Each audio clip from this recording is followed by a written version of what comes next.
Hello everybody, Timothy Bailey from Project Learn, and Wilma is here with me.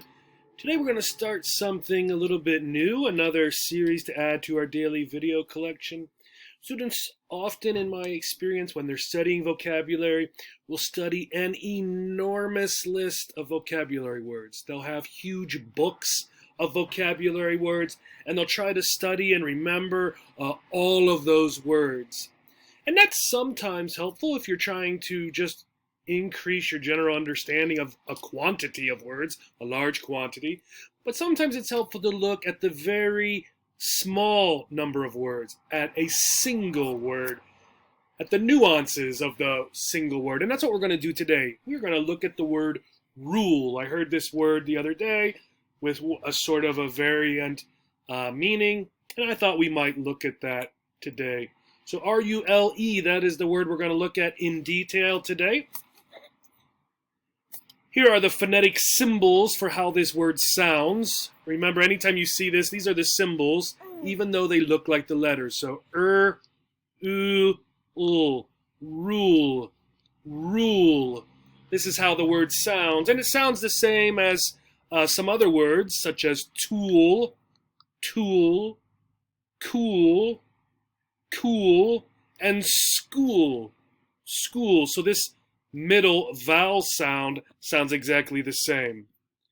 I would suggest that the majority of words with that sound, particularly here in the middle, are spelled with the double O's, right? So what does it mean, rule? Well, here's an example. Park rules: no loud music, no swimming, no alcoholic beverages, dogs must be on a leash, park closes at sunset. What are these?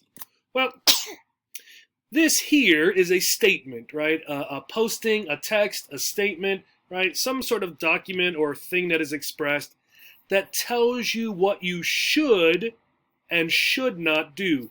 So don't do this, don't play loud music, don't go swimming, don't have alcoholic beverages. You should have your dog on a leash. And then just, this one's not really either should or shouldn't. It just tells us that the park is closed, right? So you can think of it as you should leave, right, at sunset or before. You should not be in the park after. In a similar way, here are the rules of chess. You might recognize this game, right? A board game with these pieces. And the rules tell us all about how the different pieces can move, what we can do, special moves. Here's castling, when we are playing the game. In a similar way, grammar of any language, right? This is English grammar.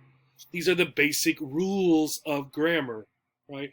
So both for the park, for chess, for grammar, these are all of these sort of things that we should be doing, right? The way we should speak English using the grammar, the way we should play the game of chess, what we should or should not do in the park. Rules in this sense are sort of like laws. Laws are official things, official rules, right?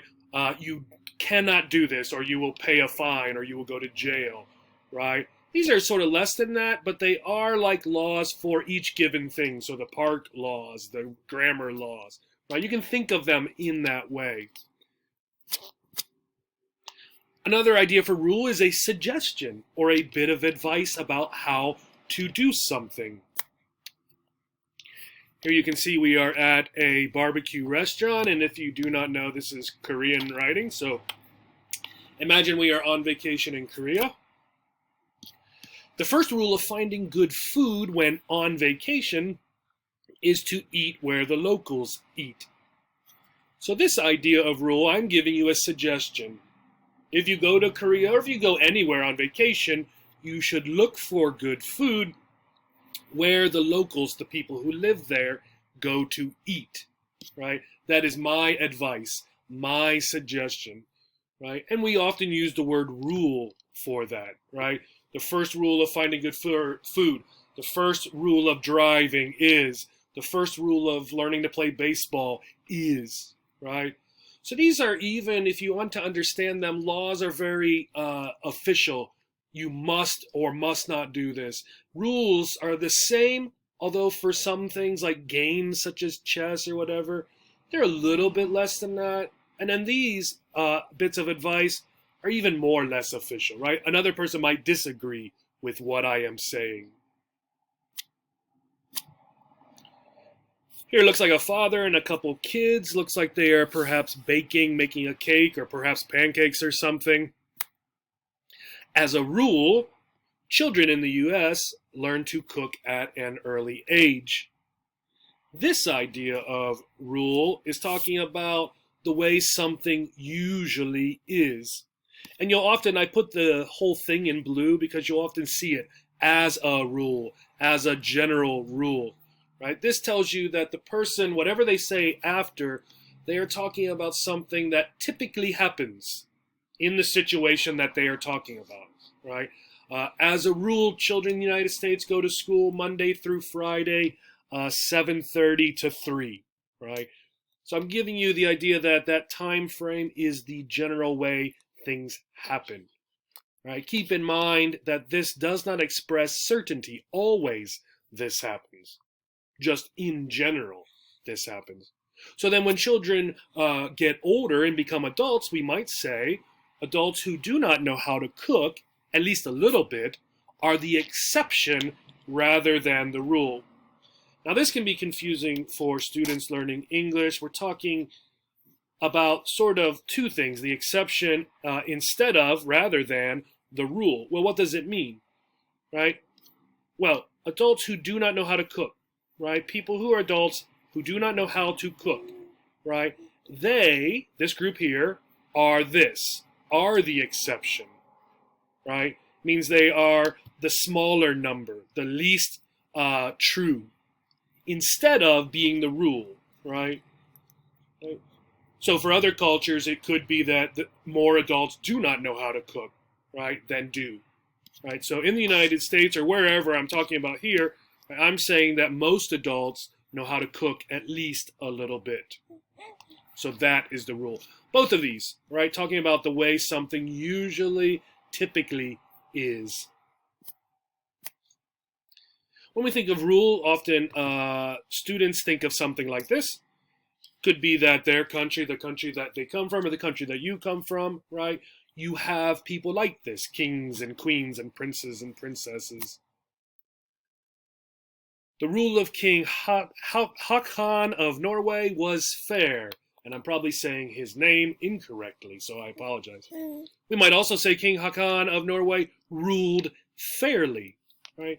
So we're talking about the way he ran the country, right? That is his rule, that is him ruling, was fair, right? Equal, right? Just.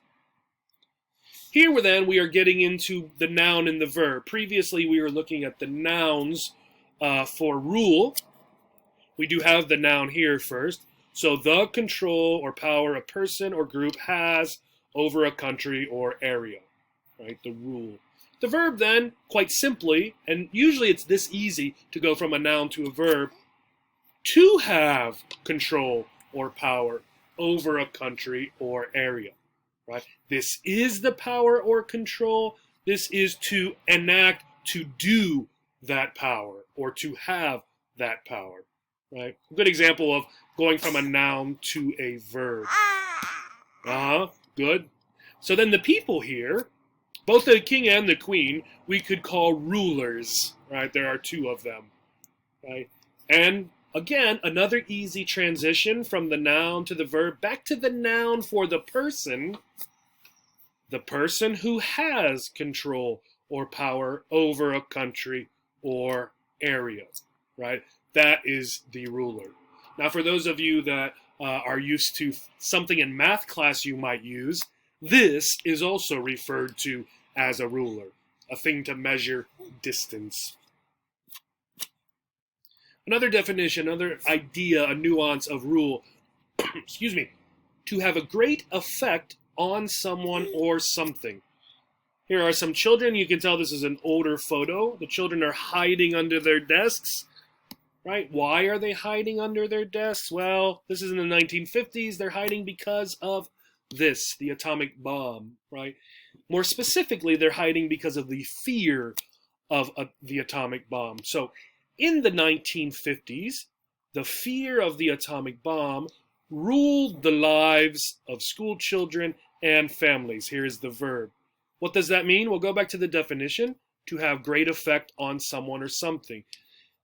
Two things, the fear of the atomic bomb, and then the children and the families. This, the fear, had a great effect on the lives of school children and families. And you can see, right, regularly, school children during that time would practice hiding under their desks from the atomic bomb. I don't think that would help, but that's what they practiced doing because the fear had a great effect on them. So anytime we use rule like this, something is strongly affecting another thing or someone. Here we have a car accident, a fender bender. A fender bender is a minor car accident. Now imagine these two people went to court. They couldn't decide whose fault was this. They wanted to dispute what the police said, so they went to court. The court ruled in favor of the driver on the right, right? What does this rule mean? Well, this rule means a legal decision. So the court ruled in favor, agreed, that's what that means, with this man, right? Whatever this man said about the accident, the court agreed with this man here. So you'll often see ruled in favor or ruled against, right? So they ruled in favor of this driver, ruled against this driver. A legal court decision. My favorite movie, one of my favorite movies of all time, The Empire Strikes Back, right? One of these Star Wars movies. The Empire Strikes Back rules. What do you think that means? You might have heard this before.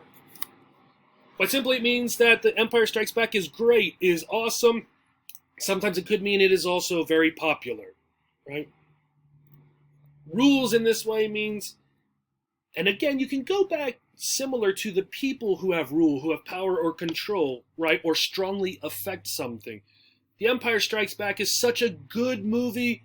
It is in charge, has power and control over all other movies because it's so good. That's sort of the way you can think about this use of the word rules. Better than and affecting other things in the category or people.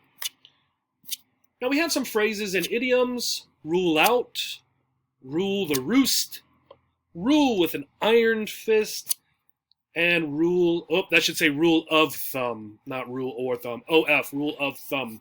What does it mean? Rule out means to eliminate or make impossible, right? Tony was ruled out of the race due to his illegal equipment. So he had some equipment that was not good, right? So he was eliminated from the race. Rule the roost, to be in complete control.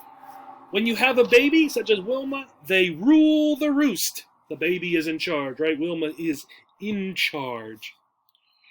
Rule with an iron fist. To rule strictly or cruelly. The leader of that country ruled with an iron fist, and everyone lived in fear. So the ruler, very strong, very strict and cruel. Rule of thumb, the general way things are done. The rule of thumb when driving is that you always wait for pedestrians, right? That's actually a law, but you could use it. The general way things are done. Here are a couple pages. So this is the Learner's Dictionary, Merriam-Webster, with some synonyms and antonyms. If you have a word that you would like us to look at in depth, at all of the nuances and various meanings, email me the word, tbailey@projectlearnsummit.org, and I will check out your word in detail. Thank you, and have a great day. Bye-bye.